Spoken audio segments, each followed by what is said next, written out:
People used to say that comic books were just for kids. These days, playing a superhero on the big screen is an actor's one-way ticket to superstardom, and there aren't many heroes more beloved than Batman. The Dark Knight is set to go from a movie superhero to a Justice League universe star, but not every actor to put on Batman's cowl ended up a hit, and one of the most influential men to tackle the role never appeared on film at all.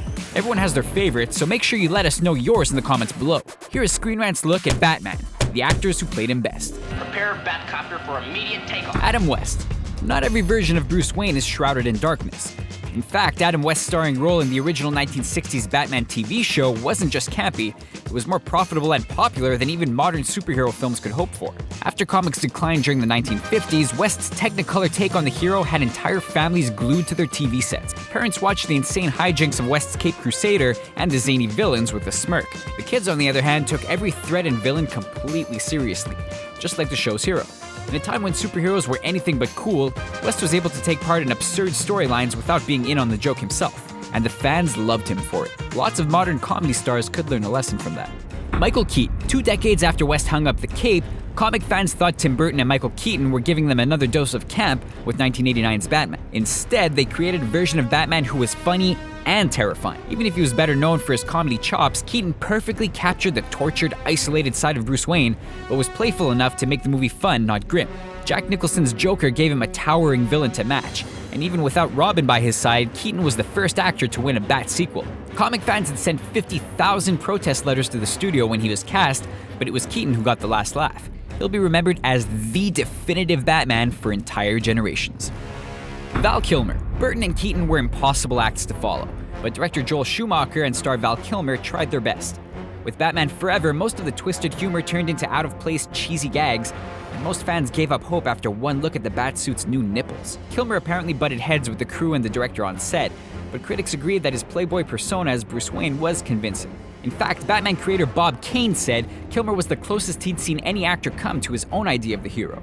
In the end, the movie's villains were more memorable than the hero, and Kilmer showed that playing Batman on film relied on a lot more than brooding in a rubber suit. George Clooney. After Val Kilmer passed on Batman and Robin, the studio turned to the one actor who embodied Bruce Wayne's charm and good looks more than any man on the planet. George Clooney's casting made sense. He landed the part right before he became a Hollywood icon, but trying to recreate the camp of the 1960s TV show, making sure Batman and Robin were in on every joke, was a total failure. $5 million. That's a utility belt, not a money belt. $6 million. $7 million. The dialogue, the action, and the villains might be considered so bad they're good, but Clooney has publicly stated he regrets doing the film. He even apologized to fans for ruining the Batman movie series. But let's be real, George doesn't deserve all the blame. There's no denying he's as close as any actor can get to the super rich ladies' man comic fans have loved for decades. Christian Bale.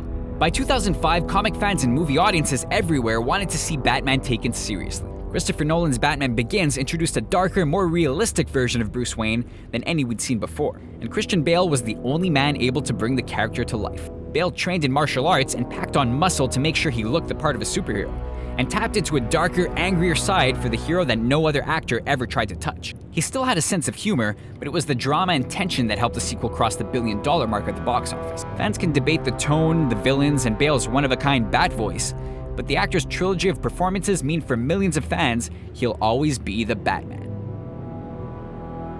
Kevin Conroy. Who says you need to be seen to make your mark on The Dark Knight? Looking back, it's hard to believe Warner Brothers was on board with a cartoon aimed at an adult audience. They even chose a film noir-influenced art style for Batman the Animated Series. But the writers made sure the stories were polished, and actor Kevin Conroy provided a voice for Batman that no fan will ever forget. It was Conroy who realized that Bruce Wayne should be the performance, not Batman, and his voices for each character were an instant hit.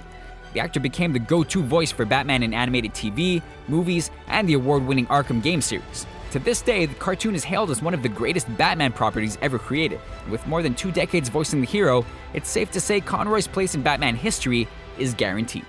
Which of these Batman actors do you think will stand the test of time? Do the directors and supporting cast deserve some of the credit? Or did one of these actors nail the part better than any other? Share your own favorites in our comment section below. And don't forget to subscribe to our channel and check out other Screen Rant videos like this one.